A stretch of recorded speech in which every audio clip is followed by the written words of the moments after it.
namin natanggal. Makapigil hininga ang rescue operation sa mga otoridad sa isang 65 taong gulang na babaeng senior citizen sa barangay San Agustino, Valiches, Quezon City. Ang mukha kasi ng biktima natusok ng bakal na bakod ng plant box. Nilagyan ng benda ang ulo ng babae ng Emergency Medical Services ng QCDRMO.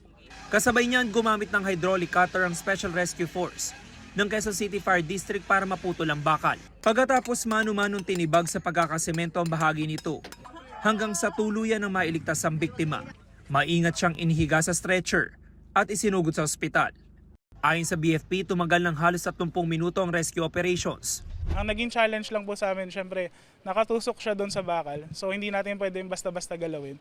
From dito sa ilalim ng baba niya, pumasok yung bakal and then lumabas sa may mouth niya. So kahit papano, pasalamat pa rin at walang tinamaan na vital yung carotid artery. Ang plant box pagmamayari ng kanyang kapitbahay.